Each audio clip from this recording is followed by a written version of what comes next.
जय जय जय रघुवीर समर्थ.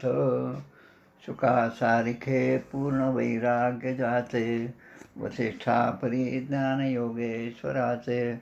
कवी वाल्मिका सारिखा मान्य ऐसा, नमस्कार माझा सद्गुरु रामदासा. जय जय रघुवीर समर्थ.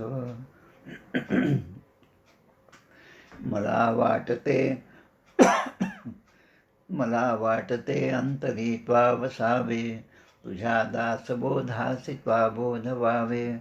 अपत्यापरी पाववी प्रेमग्रासा, महाराज या सद्गुरु रामदासा. जय जय रघुवीर समर्थ.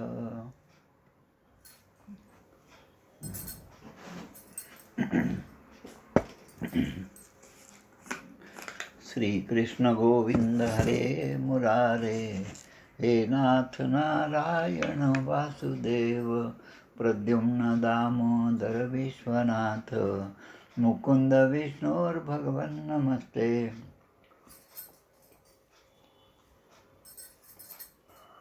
सच्चिदानंदरूपाय विश्वोत्पत्त्यादिहेतवे, तापत्रय विनाशाय श्रीकृष्णाय वयं नमः. कृष्णाय वासुदेवाय हरये परमात्मने, प्रणतक्लेशनाशाय गोविंदाय नमो नमः. वसुदेवसुतं देवं कंसचाणूरमर्दनं, देवकी परमानन्दं कृष्णं वन्दे जगद्गुरुं. कृष्णकमलपत्राक्षं पुण्यश्रवणकीर्तनं, वासुदेवं जगद्योनिं नौमि नारायणं हरिं. कृष्ण कृष्णेति कृष्णेति यो मां स्मरति नित्यशः, जलं भित्त्वा यथा पद्मं संसारात् उद्धराम्यहम्. कृष्णाय वासुदेवाय देवकीनन्दनाय च, नन्दगोपकुमाराय गोविन्दाय नमो नमः. नमः पङ्कजनाभाय नमः पङ्कजमालिने, नमः पङ्कजनेत्राय नमस्ते पङ्कजाङ्घ्रे. गोपाल कृष्ण भगवान की जय. श्री भगवान उवाच, ज्ञानं परमगुह्यं मे यद्विज्ञानसमन्वितं, सरस्यं तदङ्गं च ग्रहाणविदितं मया.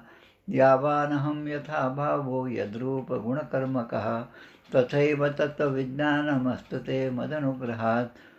अहमेवासमेवाग्रे नान्यं यत्सदसत्परं, पश्चादहं यदेतच्च यो वशिष्येत सोऽस्म्यहम्.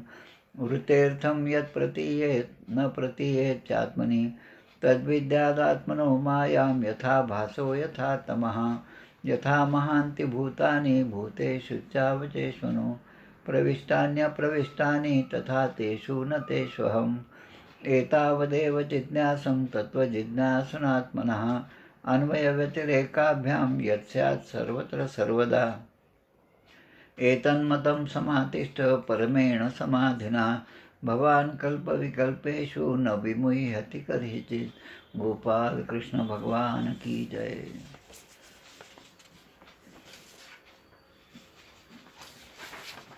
चतुर्थ स्कंद अवतरणिका. स्वयंभुव मनोकन्यका झाल्या विश्ववंशावळिका, प्रथमोध्यायनिका चतुर्थ स्कंधी तयाचा. द्वितीयोध्यायी दक्ष प्रजापती दुर्वचन बोले शिवाप्रती. तृतीयोध्यायी सती इच्छी यज्ञ महोत्सव. सतीचा अग्निप्रवेश निवेदिला चतुर्थोध्यायास. वीरभद्रकृत यज्ञ विध्वंस दक्षवध पंचमोध्यायी. ब्रह्मादिक देवता कैलासी प्रसन्न करीते शिवासी, ते षष्ठाध्यायाशी दक्ष यज्ञपूर्ती सप्तमी. अष्टमोध्यायी ध्रुव वनगमन. नवमोध्यायी ध्रुव तपस्या पूर्ण. उत्तम वध ध्रुव यक्ष रक्षण ते वर्णन दशमोध्यायी. स्वयंभुवाचा ध्रुवाशी उपदेश. युद्धबंध एकादशोध्यायास. कुबेर वरदान ध्रुवास. विष्णुपदप्राप्ती द्वादशाशे. ध्रुववंश वर्णन अंगचरित्र. त्रयोदशी कथा पवित्र. चतुर्दशी वेन विचित्र जन्मला नष्टात्मा. राजा पृथूचे निर्माण. राज्याभिषेक पंचदशी छान. पृथुशी स्तविती बंधीजन षोडशोध्यायी. पृथुकोप पृथ्वीकृत स्तुती सप्तदशोध्यायी कथाती. पृथ्वीदोहन अष्टादशोध्यायाप्रती 19 शताश्वमेध. पृथ्वीच्या यज्ञशाळेमधून प्रसन्नत्वे भगवत दर्शन. ते 20व्यात निरूपण प्रजयशी उपदेश एकविशी. सनकादिकांचा पृथ्वीशी उपदेश असे 22शी. तप परलोक गमन 23शी महाराज पृथूचे. वंशविस्तार पृथूचा प्रचेताशी बोध रुद्राचा. 24वा अध्याय त्याचा पुरंजनोपाख्यान 25शी. पुरंजन गेला शिकारीशी. राणी क्रुद्ध झाली 26शी. चंडवेग धावला लढाईशी 27शी कालकन्या कथा. पुरंजन स्त्रीरूप झाला. अविज्ञातोपदेशे उद्धरला. कथाभाग हा 28ला केला निवेदन. तात्पर्य पुरंजनोपाख्यानाचे 29शी वर्णन त्याचे. प्रचेतास श्रीविष्णूचे 30व्यात वरदान. प्रचेताशी नारदोपदेश परमपदप्राप्ती तयास. 31व्या अध्यायास अमृतकथा ऐशी. हे गोपाल कृष्ण भगवान की जय.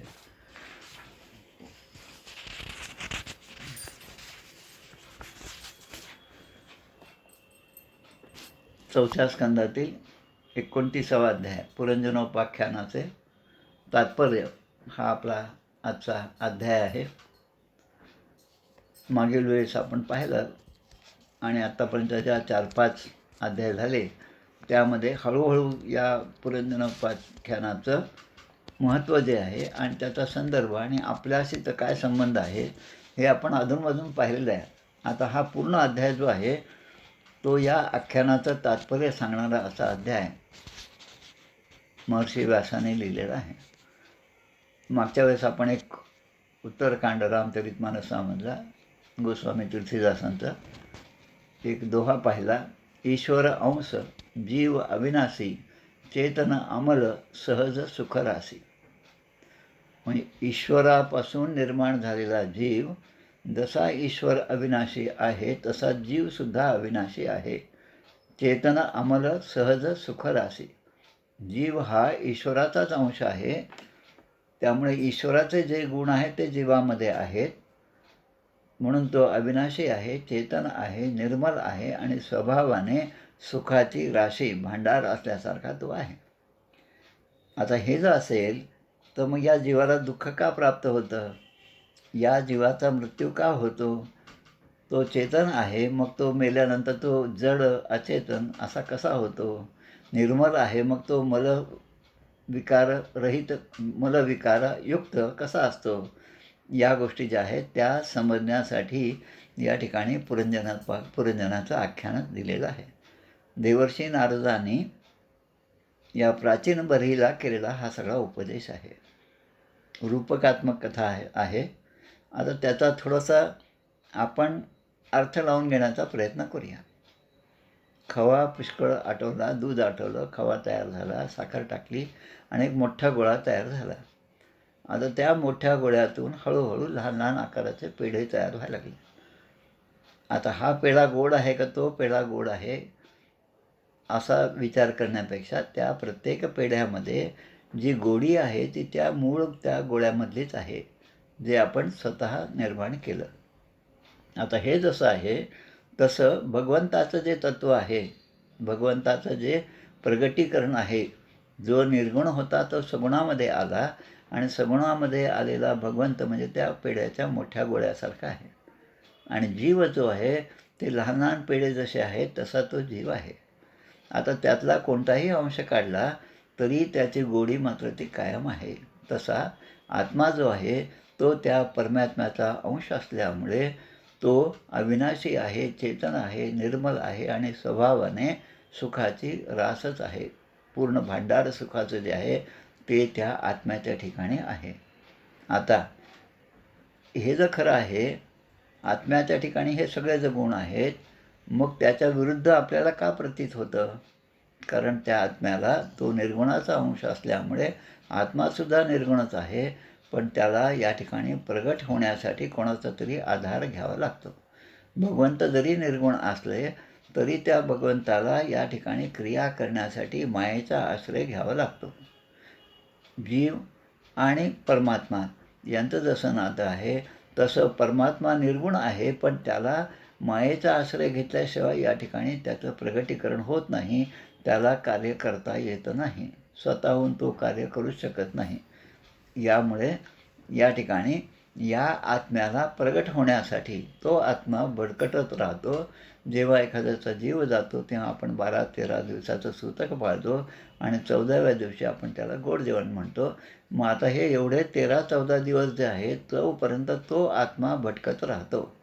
त्या आत्म्याला पूर्वजन्मामध्ये म्हणजे आजचा जर विचार केला तर या देहामध्ये आपण सगळे जे कार्य करतो ते कार्य करत असताना ज्या ज्या इच्छा राहिल्या आहेत आणि ज्या ज्या इच्छा त्याला पूर्ण करायच्या आहेत ते पूर्ण करण्यासाठी तो एक चांगलं घर जे आहे तो पाहत असतो, तो शोधत असतो. तोपर्यंत तो या सगळ्या ब्रह्मांडामध्ये भटकत असतो आणि मग त्याला योग्य असं घर मिळाल्याबरोबर तो मुक्त होतो. मुक्त म्हणजे या देहाच्या बंधनातून मुक्त झाला आणि लिंगदेहातूनही मुक्त झाला. पण लिंगदेहामधल्या वासना त्याला पूर्णपणे मुक्त करू देत नाहीत आणि मग तो दुसऱ्या योनीमध्ये, दुसऱ्या जगामध्ये, दुसऱ्या जीवामध्ये प्रवेश करतो आणि मग त्याचा पुन्हा दुसरा जन्म सुरू होतो.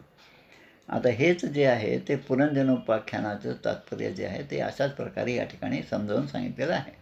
हा बरीचद राजा जो आहे, प्राचीन बरी राजा जो आहे, तो एवढं मोठं आत्तापर्यंतच्या कुळाचं सगळं वैभव त्याच्या पाठीशी आहे, ते सगळं पुण्य त्याच्याशी आहे आणि आता तो आपल्या 10 मुलांना प्रचेता, ज्याला आपण प्रचेता म्हणलेलं आहे, ते प्रचेता देवता स्वरूप आहेत आणि त्या प्रचेतांना आता सृष्टी निर्माण करण्याची, प्रजा निर्माण करण्याची आज्ञा देतात.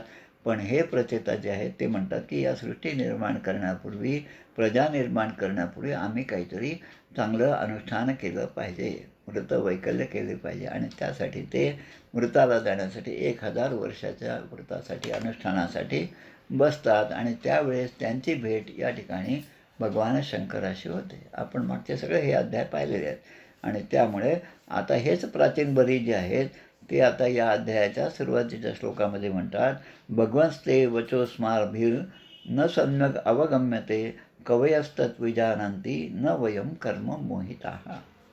भगवान म्हणजे नारदांना ते म्हणतात, आपल्या म्हणण्याचे तात्पर्य, आपण सगळी कथा सांगितली पण त्याचं तात्पर्य काय, त्याचं मॉरल काय हे मात्र आमच्या लक्षात आलं नाही. बऱ्याच वेळेस बऱ्याच गोष्टी आपण ऐकतो पण त्याचा त्या सांगण्याचा उद्देश काय आणि त्यापासून आपल्याला काय धडा घ्यायचा हे आपल्या लक्षात जेव्हा येत नाही तेव्हा आपण पुन्हा प्रश्न प्रतिप्रश्न विचारतो. परिप्रश्नेन सेवया उपदेक्षन्ते ते ज्ञानम ज्ञानिनः तत्त्वदर्शिनः. त्यामुळे विवेकी पुरुष जो आहेत, ज्यांच्या ठिकाणी विवेक आहे, ज्यांच्या ठिकाणी माया आणि मायापती या दोघांमधल्या सीमारेषा ज्यांच्याकडे स्पष्ट आहेत, ते मायेचा त्याग करून मायापतीचा स्वीकार करतात आणि हे करत असताना विचारानेच, ते विचारे प्रकृती संहारे, दृश्य असतात ओसरे, त्यामुळे दृश्याच्या कचाट्यामध्ये ते कधीच अडकत नाही, जे विवेकी पुरुष आहेत. पण प्राचीनभर ही प्रामाणिकपणे या ठिकाणी कबूल करतात की मी कर्माने मोहित झालेला आहे.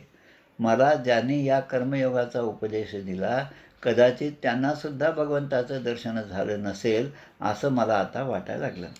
पण मला ज्याने उपदेश दिला त्या उपदेशाप्रमाणे या कर्मामध्ये मी मोहित झालो आणि अनेक यज्ञ मी केलेले आहेत आणि त्यामुळे मला या कर्माच्या बंधनातून मुक्त करण्याचं ज्ञान आपल्याकडून पाहिजे आणि त्या दृष्टीने या ठिकाणी नारदांनी पुरंजनाचं आख्यान सांगितलेलं आहे. अवजानांती मा मूढा मानुषीं तनुमाश्रितः परम भावम अजानंतो मम भूत महेश्वर. गीतेमधला हा श्लोक आहे 9व्या अध्यायातला. आता या ठिकाणी नारद आता सांगतात की पुरुषम पुरंजनम विद्यात यत व्यक्त अव्यक्तात्मनः पुरम एक द्वि त्रि चतुष्पादम बहुपादम अपादकम. म्हणजे 1 पाय असणारे, 2 पाय असणारे, 3 पाय असणारे, पुष्कळ पाय असणारे, 4 असतील, जास्त असतील, बहुपादम आणि अपादकम म्हणजे ज्यांना पायच नाहीत, अशा अनेक योनी या ठिकाणी आहेत.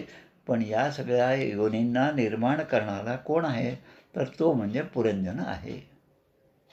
मनुष्यापासून आता पाहो जाता उत्पत्ती, ग्रंथराज दासबोधातली ओवी आहे, आता पाहो जाता उत्पत्ती मनुष्यापासूनही मनुष्य होती आणि पशुपासूनही पशु उपजती प्रत्यक्ष आता. हे आपण या ओवीपूर्ण लक्षात येतं. मग आता ते म्हणतात की असं अनेक योनींमध्ये अनेक प्रकारचे वेगवेगळे भेद आपल्याला दिसतात आणि मग त्या शरीररूप नगर तयार होतात आणि त्यामधलं एक नगर जे आहे ते नवद्वारम द्विहस्तांग्री तत्राम अनुत साध्विती. मग जीवाने जेव्हा सुखाचा उपभोग घ्यायचा, दुःख जे आहे ते कसं असतं हे सुद्धा पाहायचं. आंबटपणा कसा असतो, तर तो खाल्ल्याशिवाय आपल्याला तो आंबटपणा लक्षात येत नाही. गोडी खाल्ल्याशिवाय जशी लक्षात येत नाही, तशी जशी इच्छा झाली त्याप्रमाणे त्यांनी या शरीराचा आश्रय घेतला. आणि ज्याला 9 द्वारे आहेत, 2 हात आहेत, 2 पाय आहेत आणि त्या मानव देहाचं त्याने ते पसंत केलं. आता पुरंजनाला देह प्राप्त झाला. तो म्हणतो, बुद्धिम तू प्रमदाम विद्यान ममाहम इति यत्कृतम. मग या बुद्धीलाच पुरंजनी अशी स्त्री तू समज. पुरंजन आणि पुरंजनी. पुरंजन आणि त्याला त्या जंगलामध्ये त्या विश्वामध्ये जी आवडली ती नगरी आणि ती जी बुद्धी होती ती पुरंजनी आहे. आता जीव आणि त्याची बुद्धी. बुद्धीला माझ्या बुद्धीमध्ये माझ्या मनामध्ये एक संकल्प आला आणि तो पूर्ण करण्यासाठी मी प्रयत्न करू लागलो. कुठेतरी चांगलं दृश्य पाहावं म्हणजे अनेक दृश्य पाहावेत हे माझ्या मनामध्ये आलं. त्याप्रमाणे डोळ्याने मी ते दृश्य पाहू लागलो. त्यामधले जे आवडलं त्यामध्ये मी रमून गेलो. जे नाही आवडलं त्याचा मी त्याग केला. आणि हे मला आवडलं म्हणून मी ते माझं ठिकाणी गोळा केलं. मी आणि माझेपणा हा जो आहे तो मुळामध्ये निर्माण झाला जीवाच्या ठिकाणी. आणि पुरुष त्याच्याच आश्रयाने इंद्रियांच्याद्वारे हे सुखदुःख म्हणजे 5ही विषय हे उपभोगत असतो. आता 10 इंद्रिय जे आहेत तेच याचे मुख्य मित्र आहेत. सर्व कर्म आणि सर्व ज्ञान जे आहे ते या 10 इंद्रियांनीच प्राप्त होते. पण या 10ही इंद्रियांचा पंचज्ञानेंद्रिय, पंचकर्मेंद्रिय यापेक्षा मोठा बॉस जो आहे ते म्हणजे मन आहे. म्हणजे आधी मनात आलं तरच मग पंचज्ञानेंद्रियाचं काम आहे. मनात आलं तरच कर्मेंद्रियांचं काम आहे, अन्यथा नाही. म्हणून माझ्या मनात विचार आला आणि मी सहज तुमच्या घरी आलो. हे जसं आहे तसं मनाने एखादा विचार घेतल्यानंतर इंद्रियाच्या वृत्ती त्या जशा असतील त्यांना या ठिकाणी सख्या असं म्हटलेलं आहे. सख्यस्तद वृत्तयः प्राण पंचवृत्तीर अथोरगः. अथोरगः म्हणजे उरग. उरग म्हणजे नाग. म्हणजे या जीवाला किंवा आपला देहाला या ठिकाणी त्याचं रक्षण करणारा कोण असेल तर तो 5 फण्यांचा नाग आहे. तर 5 फण्या कोणत्या, तर या प्राणाचे 5 प्रकार: प्राण, अपान, व्यान, उदान आणि समान. आता याचासुद्धा विश्लेषण ग्रंथराज दासबोधामध्ये हजारो गोष्टी आहेत. ज्या अनेक ग्रंथामध्ये आहेत त्या एका ग्रंथामध्ये आहेत आणि तो ग्रंथ म्हणजे ग्रंथराज दास. सर्वांगी व्यान नाभी समान, कंठी उदान गुदी अपान, मुखी नासिकी प्राण नेमस्त जाणावा. सर्वांगामध्ये जो वायू आहे त्याला व्यान म्हणतात. नाभीच्या ठिकाणी जो आहे त्याला समान म्हणतात. कंठाच्या ठिकाणी जो वायू आहे त्याला उदान म्हणतात. आणि गुदाच्या ठिकाणी असणारा अपान वायू आणि मुखी जो आहे तो नासिकी प्राण. मुखा आणि नासिकाने म्हणजे आपण श्वास घेतो ते नासिकाने घेतो. कधी कधी त्या तोंडाने सुद्धा श्वास घ्यावा लागतो. मुखी नासिकी प्राण नेमस्त जाणावा असे ते 5 प्रकार सांगितले. 5 कर्मेंद्रिय, 5 ज्ञानेंद्रिय हे सुद्धा आपल्याला माहिती आहे. आता यामध्ये जे त्या नगरामध्ये जी 2-2 दारे सांगितली त्याचंसुद्धा या ठिकाणी 2 डोळे, 2 नाकाचे छिद्र, 2 कर्णेंद्रिय अशी ही 6 झाली. आता जे 3 आहेत ते मुख, शिश्न आणि गुदा खालच्या बाजूला असणारे. आणि हे द्वे द्वारो बहिर्याती म्हणजे या 2-2 दाराने माणूस किंवा जीव जो पुरंजनचा आहे तो शिकारीसाठी बाहेर पडतो. कशाने? डोळे, नाकाचे छिद्र आणि 2 कर्ण. असं ते वर्णन या ठिकाणी दिलेलं आहे. नाकाचे छिद्र जे आहेत 2 जे आहेत त्याला नलिनी आणि नालिनी असं म्हटले आहे. आणि नाकाद्वारे आपण श्वास घेतो हे जेवढं आहे तेवढंच. एखादा सुगंध असेल, दुर्गंध असेल याचीसुद्धा जाणीव आपल्याला त्या नाकाद्वारे होते. मग आता ही जी जाणीव होते ज्या प्रदेशाची जाणीव होते त्याला सौरभ असे म्हटलेलं आहे. घ्राणेंद्रिय जे घ्राणाचं इंद्रिय आहे तो म्हणजे अवधूत नावाचा मित्र आहे या पुरंजनाचा. आणि मग विपण आणि रसविद, रस घेणे, रस चाखणे. आणि विपण म्हणजे बोलणे. हा जो आहे तो सुद्धा या ठिकाणी आहे. आणि वाणीचं कार्य म्हणजे आपण आहे आणि अन्न ग्रहण करणे, बहुधन, ह्या दोन्ही पण दिल्या.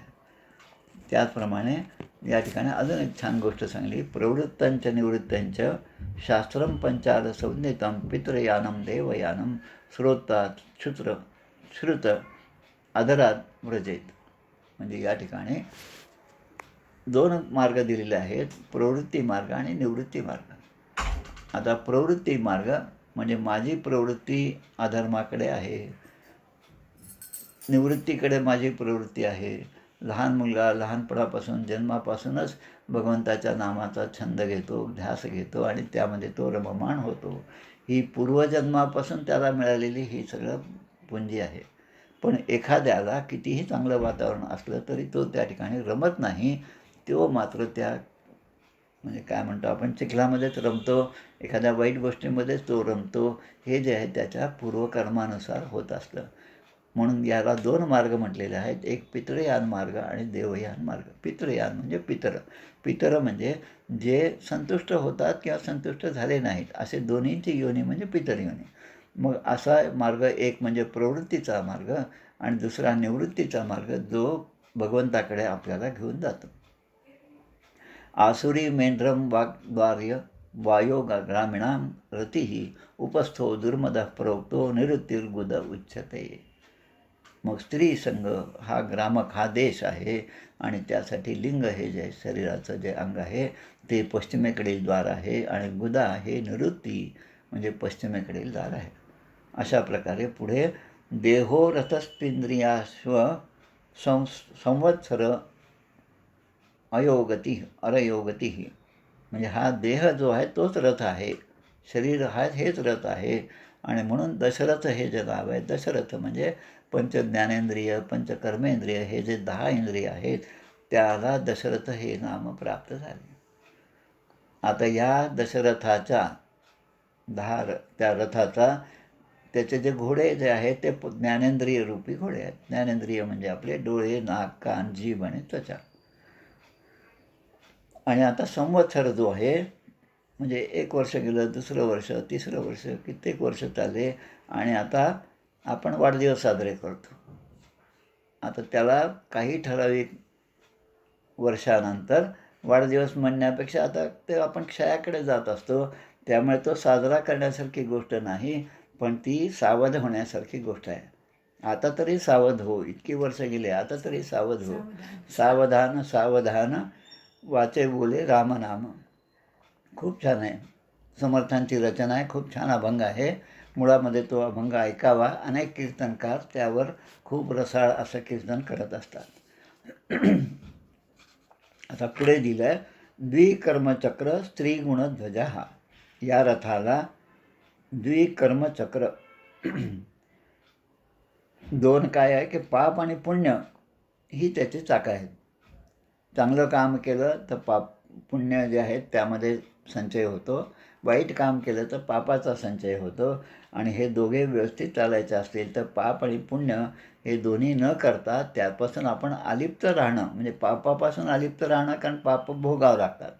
आणि पुण्य असेल तर पुण्य जर आपण संचय केला तर त्या पुण्याच्या संचयामुळे स्वर्गप्राप्ती होईल, पण प्रत्यक्ष भगवंताचं दर्शन होणार नाही. त्यामुळे या बारीक बारीक गोष्टी ज्या आहेत त्या एकदा लक्षात आल्या की मग आपली उन्नती किंवा आपला प्रवास भगवंताकडे कसा करावा हा जीवाला एक धडा प्राप्त होतो. मन हे लगाम आहे, बुद्धी ही त्याचे सारथी आहे आणि हृदय जे आहे ते त्याचं बसण्याचं ठिकाण आहे.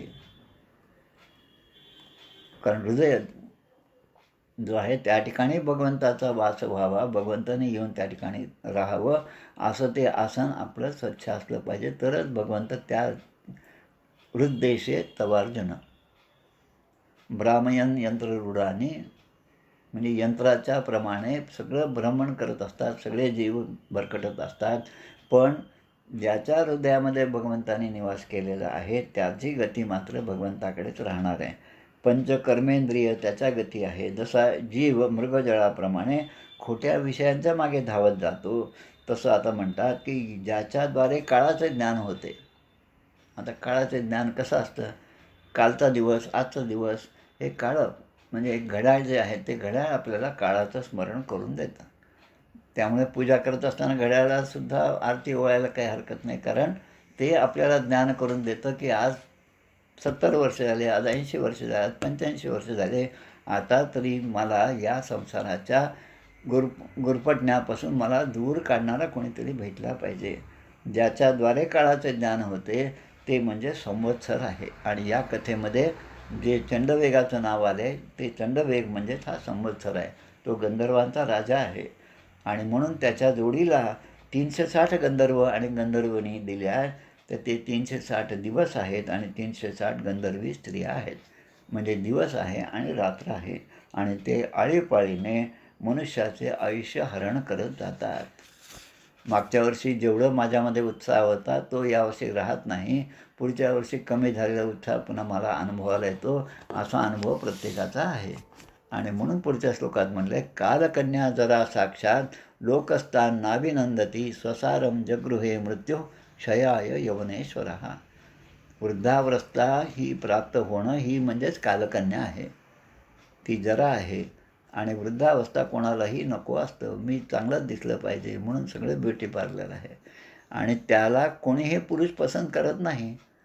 म्हातारं मी व्हावं असं कोणालाच वाटत नाही. मी चिरतरुणच राहावं असं वाटतं. मनाने तरुण असणं वेगळं, शरीराने तरुण असणं वेगळं. पण शरीराने कितीही प्रयत्न केला तरी ती तारुण्याची अवस्था जी आहे ती काही झाकल्या जात नाही. आणि मानसिक क्लेश आणि शारीरिक क्लेश असे दोन्ही क्लेश माणसाला भोगावे लागतात. आणि मग शीत आणि उष्ण हे प्रज्वार जे दिलेलं आहे तो त्याचा भाऊ आहे. म्हणजे या ठिकाणी 3 गोष्टी आहेत. चंडवेग आहे, त्यानंतर कालकन्या म्हणजे जरा आहे आणि प्रज्वार आहे. आता हे तीनही मिळून आपल्या या देहावर आक्रमण करत असतात. आणि मग शुक्लम कृष्णम लोहितम वा यथा कर्माभिजायते. मग आता बुद्धीने सांगितल्याप्रमाणे पराधीन होऊन माणूस सात्विक कर्म करत असेल, राजसिक कर्म करत असेल, तामसिक कर्म करतो आणि त्या त्या कर्मानुसार त्याला त्या त्या योनीमध्ये जन्म घ्यावा लागतो. सत्वगुणे भगवत भक्ती, रजोगुणे पुनरावृत्ती, तमोगुणे अधोगती पावती प्राणी. आता पंचांगामध्ये जेव्हा एखादा मूल जन्मतो तेव्हा पंचांगामध्ये आपण जेव्हा पाहतो तेव्हा त्याची योनी कोणती आहे? देवयोनी आहे का राक्षस योनी आहे, मनुष्य योनी आहे किंवा पशु पक्षी जे आहेत त्यांचंसुद्धा नाव दिलेलं आहे त्याच्यामध्ये की देवो मनुष्यस्तिर्यक वा यथा कर्म गुणम भवा. जसं आपलं कर्म असेल त्याप्रमाणे देवयोनी, मनुष्य योनी किंवा तिर्यक म्हणजे पशु पक्षी योनी आपल्याला प्राप्त होते. काय आमचा मुलगा एका ठिकाणी स्वस्त काही बसत नाही, माकडासारखा सगळीकडे हिंडत राहतो. तर त्याची योनी जर पाहिली तर ती मरकट योनीसुद्धा असू शकते. कारण त्या योनीमध्ये आल्यानंतर त्या योनीप्रमाणे तो कार्य करेल. त्याचा जीव जरी मनुष्याचा असला तरी त्याचं कार्य जे आहे ते त्या पद्धतीचं होत राहतं. आणि म्हणून या ठिकाणी म्हटलं, यथा हि पुरुषो भारम शिरसा गुरुद्वहन तम स्कंधेन स आधत्ते तथा सर्वाः प्रतिक्रिया.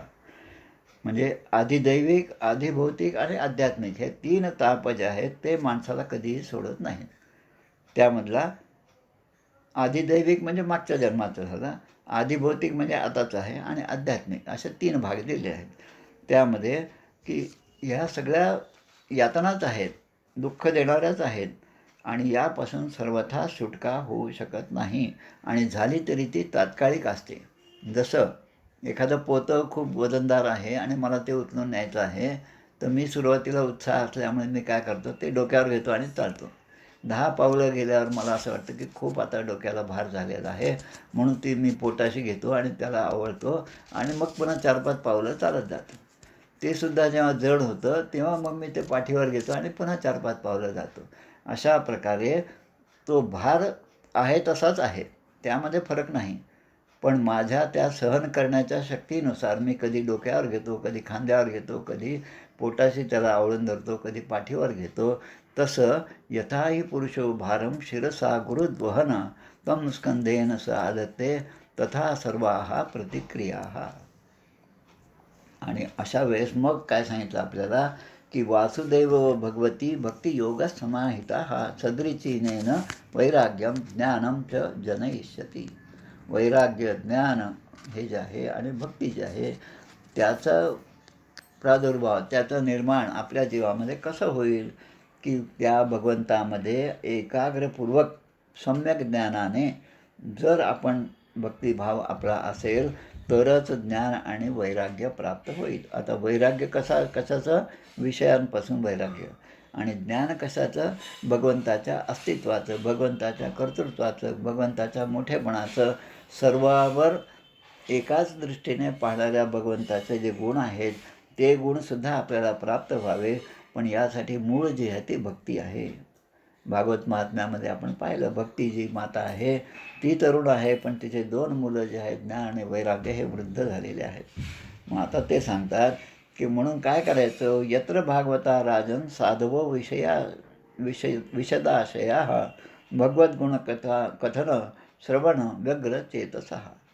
मग माणसाने काय करावं हे ते नारद राजाला सांगत आहेत, या राजाला, मरीचद राजाला, की भक्तिभाव, भगवंताच्या कथा यांच्या आश्रयाला भगवंत असतो, तिथेच भगवंत असतो. म्हणून जो श्रद्धापूर्वक रोज कथा ऐकतो आणि कथा वाचतो आणि दुसऱ्यांना सांगतो त्याला भगवंताची प्राप्ती लवकरच होते.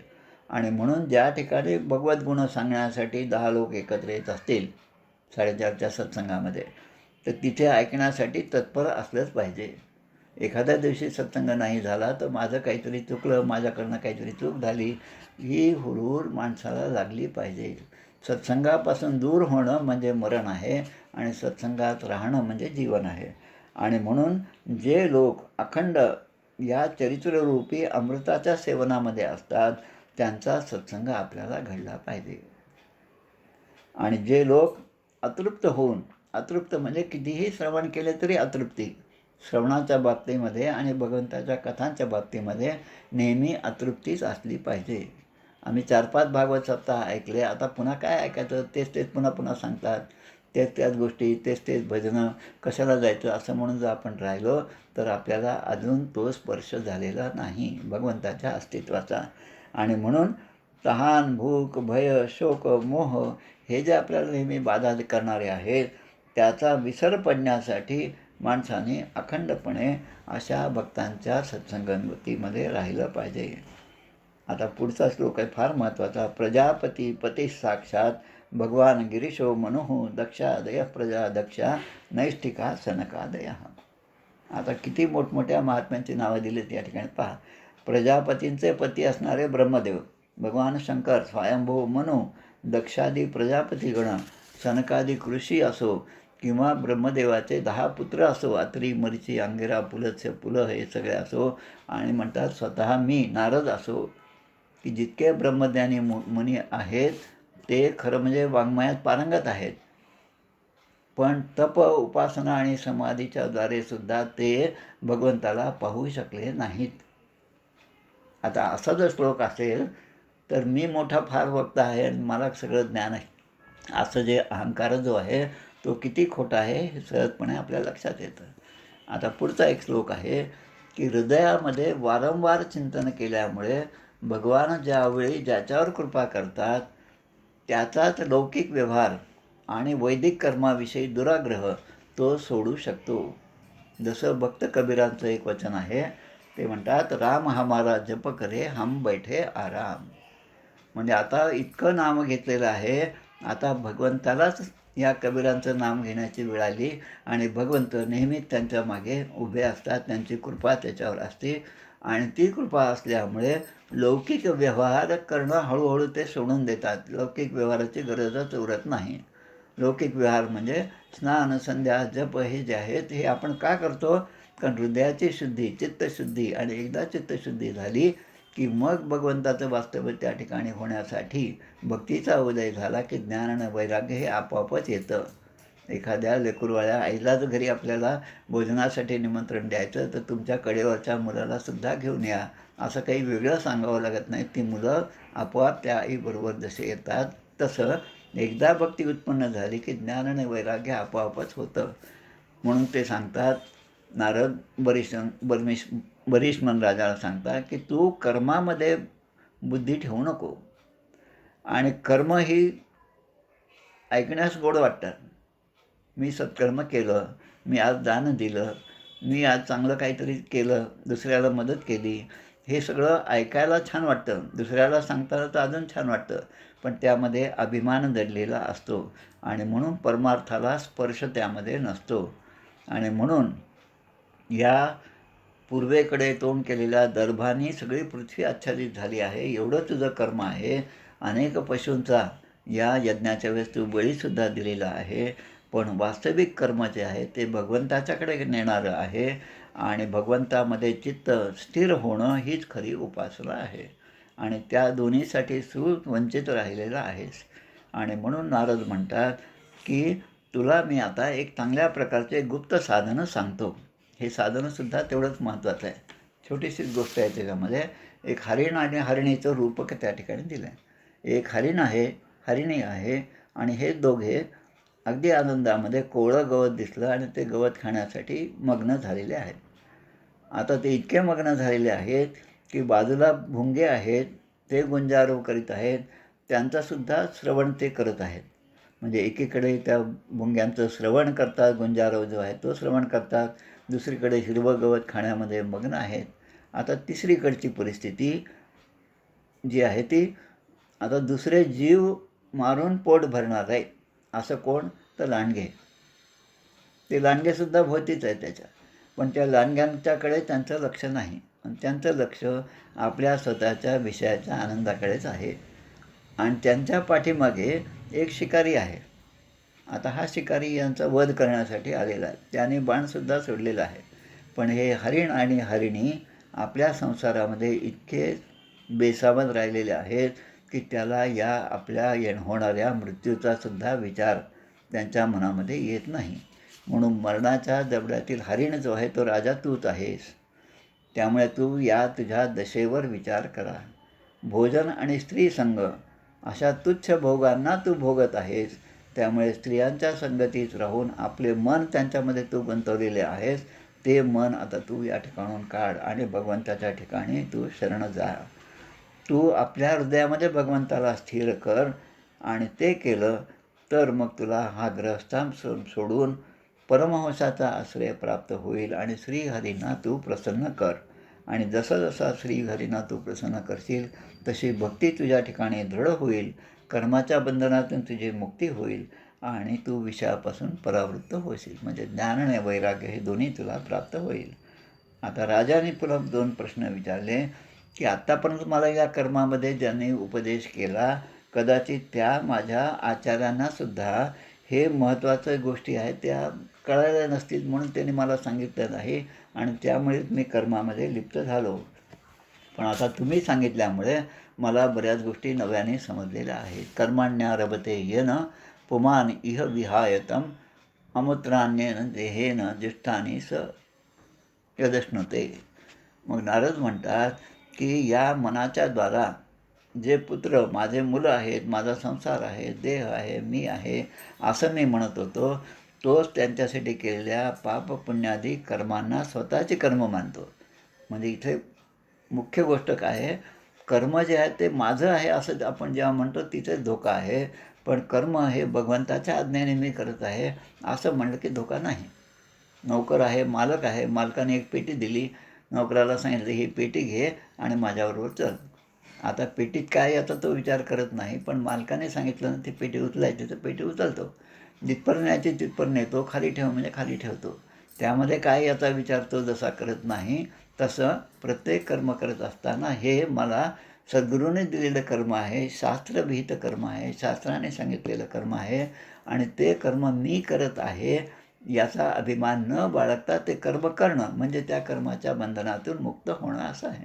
म्हणून ज्ञानेंद्रिय आणि कर्मेंद्रिय यांच्या कृत्यामुळे चित्ताचे अनुमान केले जाते. त्याचप्रमाणे चित्ताच्या ज्या ज्या वृत्ती आहेत त्याप्रमाणे कर्माचे अनुमान केले जाते. जसं एखादा 4 मुलं खेळत आहेत, त्यांचा गोंगाट झाला, आतमधनं एक माणूस येतो, सोहळ्यामध्ये आहे आणि येऊन लगेच त्या लोकांवर तो रागवतो, त्या मुलांवर. म्हणजे काय झालं की त्याचं जे कर्मेंद्रिय आणि ज्ञानेंद्रिय ते रागवण्याचं जे काम करतात ते, पण त्याचं चित्त आत्तापर्यंत भगवंताच्या ठिकाणी होतं. म्हणजे चित्तामध्ये क्षोभ निर्माण झाला म्हणून तो आता इथे येऊन रागवत आहे. आणि पुढच्या क्षणी आपण पाहतो तोच त्या मुलांना जवळ घेऊन त्यांना प्रेमाने आपल्याजवळ घेऊन 4 गोष्टी म्हणत आहे. म्हणजे आता चित्ताच्या ज्या वेगवेगळ्या वृत्ती असेल त्याप्रमाणे त्याच्याकडून कर्म घडत आहे. आणि म्हणून मन एव मनुष्यस्य पूर्वरूपाणि शंसति भविष्यतश्चंद्र भद्रन्ते तथैव न भविष्यतः. मनाचे पूर्वीचं रूप आणि पुढचं रूप हे काय मिळणार आहे हे फक्त मनच सांगू शकतं, की ज्यांचा पुनर्जन्म होणार नाही त्यांना विदेहमुक्तीविषयी त्याचे मनच सांगू शकते. मग नाहम ममेति भावोऽयं पुरुषे व्यवधीयते यावत् बुद्धिमनोक्षार्थम गुणव्यूहो ह्यनादिमान. जोपर्यंत गुणांपासून उत्पन्न झालेली म्हणजे मन, बुद्धी आणि इंद्रिय, मनामध्ये विचार आला, बुद्धीने तो संकल्प केला आणि इंद्रियाने ते कार्य केलं आणि शब्दादी विषय जे आहेत हे, यामधून काय होतं की जीव जोपर्यंत कर्म करत राहतो तोपर्यंत तो देहाने कर्म करतो, पण त्या कर्माचं फळ जे आहे ते कोणाला भोगावं लागतं? त्याच्या लिंगदेहाला. आता लिंगदेह हा वासनात्मक आहे आणि जो जीव आहे त्याचा देह जो आहे, स्थूल देह जो आहे, तो स्थूल देह म्हणजे या ठिकाणी कार्य करणारा आहे. आणि म्हणून लिंग शरीर किंवा स्थूल, सूक्ष्म, कारण आणि महाकारण हे जे आहेत ते आपल्या लक्षात आलं पाहिजे. जसं अमावास्येच्या रात्री चंद्र असतो का म्हटलं तर नाही. आता नाही का तर आपल्याला दिसत नाही, पण तो असतो. पण तो जसा तरुणपणामध्ये प्रतीत होणारे 11ही इंद्रियांचे कार्य बालपणामध्ये ते दिसत नाहीत आपल्याला, पण तरुणपणामध्ये ते दिसतात. म्हणजे त्याच्या ठिकाणी ती क्षमता नाही असं नाही, पण ते प्रगट होत नाही कारण त्याचा पूर्ण विकास झालेला नाही. तसं स्वप्नामध्ये 5 कर्मेंद्रिय, 5 ज्ञानेंद्रिय, पंचविषय आणि मन ह्या ज्या 16 आहेत, या 16पासून झालेला विकास झालेला 3 गुणांचा समूह म्हणजे लिंग शरीर आहे. आणि मग त्या लिंग शरीराबद्दल छान ओवी दिली, यथा तृडजलोकेयम नापयात्य पयातीच. म्हणजे जसं जळू, एखादा किडा, एखादी अळी ही पानावर जेव्हा चालती तेव्हा दुसरे गवताचे पाते पकडल्याशिवाय मागचं गवताचं पातं ती सोडत नाही. त्याला समर्थ म्हणतात, प्रणाळी पाहून उचले जीवसृष्टी विवेके चाले आणि पुरुष होनी भ्रमले यासी काय म्हणाले. म्हणून ग्रंथराज दासबोधाला आधार जो आहे त्यामध्ये भगवद्गीता, सगळी अनेक गीता सांगितल्या, रामगीता, गुरुगीता, सगळ्या गीतांचा आधार आहे. तसं या ठिकाणी ही ओवी त्याला अनुकूल अशी आहे. आणि मग ते म्हणतात, जोपर्यंत देहप्राप्तीला कारण असणारी कर्मे संपवून तो दुसरं शरीर धारण करत नाही तोपर्यंत पहिल्या शरीराचा अभिमान सोडत नाही. भाड्याच्या घरामध्ये आपण राहतो आणि मालकाला दर महिन्यामध्ये भाडं नेऊन देतो. आता आपल्या मनामध्ये असतं की आता हे घर सोडावं, आपण एखादं चांगलं घर घ्यावं. लगेच आपण सांगत नाही की आता आम्ही चांगल्या घरात जाणार आहे, 1-2 महिन्यात चांगलं घर मिळालं की आम्ही ते सोडून जाऊ, असं आपण म्हणत नाही. पण चांगल्या घराचा शोध जसा आपण घेत असतो आणि ते मिळाल्यानंतर आपल्या मालकाला जेव्हा आपण सांगतो, तसं जीव दुसरं शरीर ज्या माझ्या वासना पूर्ण होईल असं शरीर, असे आईवडील ज्या ठिकाणी असतील त्याप्रमाणे मला ती परिस्थिती जर असेल तर मी त्या ठिकाणी माझा आत्मा त्या ठिकाणी प्रवेश करणार आणि त्या ठिकाणी मी जन्म घेणार. म्हणून हे मनप्रधान लिंग शरीरच सगळ्या जीवाचं कारण आहे. या जन्माचं कारण हे सगळं लिंग शरीर आहे. आणि मग या लिंगदेहाच्या बंधनातून माझी सुटका कशी होईल असा प्रश्न या ठिकाणी विचारलेला आहे. तेव्हा मैत्रेय सांगतात, यावर उपाय कोणता आहे ते सांगतात की या कर्मबंधनातून सुटण्यासाठी हे संपूर्ण विश्व भगवत रूप आहे, हा विचार फार महत्त्वाचा आहे. आणि श्रीहरींचे भजन तू कर, ज्याच्यापासून या विश्वाची उत्पत्ती, स्थिती आणि लय होतो. मैत्रेय ऋषी या ठिकाणी म्हणतात की भागवत श्रेष्ठ अशा नारदाने राजा प्राचीन बलीला जीव आणि ईश्वराच्या बाबतीत असं चांगलं दिग्दर्शन केलं आणि नंतर ते सिद्ध लोकम ततो अगतम म्हणजे सिद्ध लोकाला ते निघून गेले. कोण? नारद निघून गेले. प्राचीन बलीने हे सगळं ज्ञान घेतलं. प्राचीन बली राजर्षी कपिलाश्रमम कुठे गेले ते? प्रजासर्ग अभिरक्षणे म्हणजे प्रजेचं रक्षण करण्याची जबाबदारी जी आहे ते प्राचीन बलीने आपल्या पुत्रांवर दिली आणि ते स्वतः कपिलाश्रमाकडे निघून गेले. आणि म्हणून पुण्यशील विदुरा म्हणजे आलं पुन्हा मूळ पदावर, विदुर आणि मैत्रेयांचा संवाद आहे आणि त्यामध्ये आपल्याला हे सगळे कथा सांगत आहेत. आणि मध्ये मग देवर्षी नारदाने ही कथा सांगितली. रूपकाने सांगितलेलं हे आत्मज्ञान जो पुरुष ऐकेल, जो दुसऱ्याला ऐकवेल, ऐकेल म्हणजे तुम्ही सगळे ऐकत आहात, जो ऐकवेल म्हणजे मी आहे, जो हे वाचेल तो हो, हे सगळे आपल्या लिंगदेहाच्या बंधनातून त्यांची सुटका होईल. लिंगदेहाचं बंधन म्हणजे वासनात्मक शरीर जे आहे त्या वासनात राहणार नाही. दृढ अग्निमुळे समरस झाले, तैसे नामे केले जपता हरी. बी जे आहे ते भाजलं आणि मग ते पेरलं तर त्यापासून काही उत्पन्न होत नाही. तसं लिंग शरीराचा नाश झाल्यानंतर पुन्हा जीवाची उत्पत्ती होणार नाही. गृहस्थाश्रमी पुरंजनाने रूपकाने अप्रत्यक्ष सांगितलेले हे अद्भुत ज्ञान जे आहे ती मी आता प्राप्त केलेले आहे. आणि म्हणून परलोकामध्ये कोणत्या प्रकारचे कर्मफळ भोगावे लागतात हे सुद्धा याबद्दलचा कुठलाही संशय माझ्या मनामध्ये नाही, असे या ठिकाणी प्राचीन बलिराजा सांगत आहेत. आणि अशा प्रकारे हा 29वा अध्याय या ठिकाणी समाप्त होत आहे. इति श्रीमद्भागवते महापुराणे पारमहंस्यां संहितायां चतुर्थस्कंदे विदुरमैत्रेय संवादे प्राचीन बली नारद संवादो नाम 29ोऽध्यायः. श्रीकृष्णार्पणमस्तु.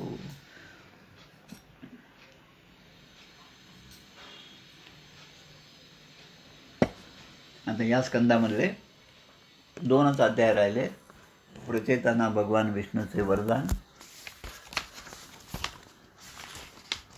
आणि प्रचेतांना नारदांचा उपदेश आणि त्यांना परमपदाचा प्राप्ती, म्हणजे हा चतुर्थ स्कंद आपला पूर्ण होतो. श्रीराम जय राम जय. आरती म्हणूया आपण.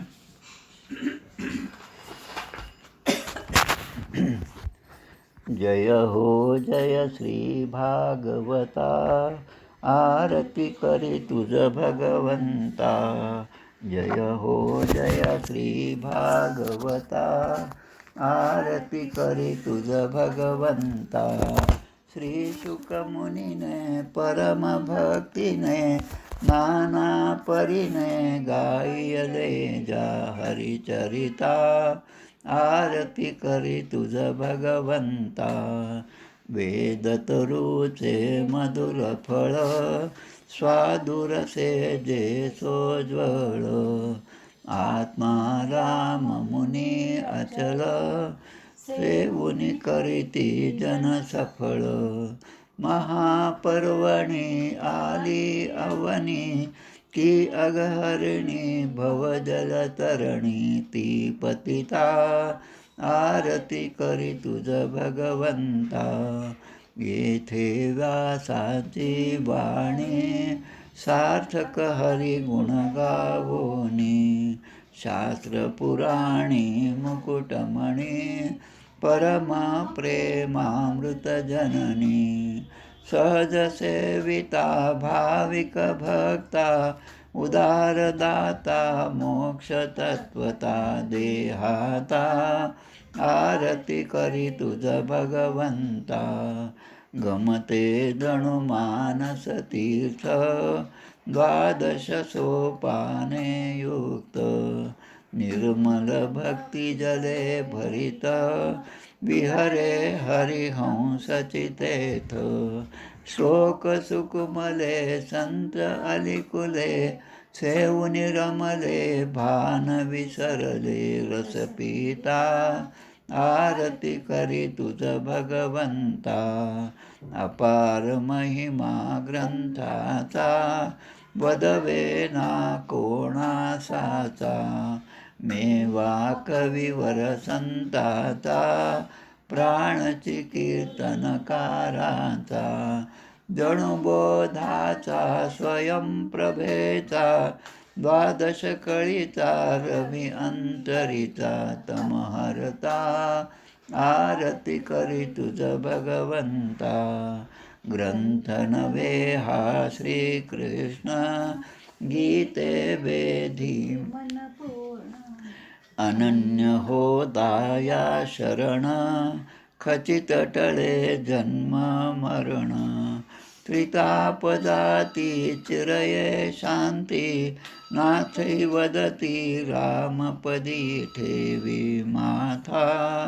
आरती करी तुझ भगवंता, जय हो जय श्री भागवता, आरती करी तुझ भगवंता। गोपाल कृष्ण भगवान की जय, जय जय रघुवीर समर्थ।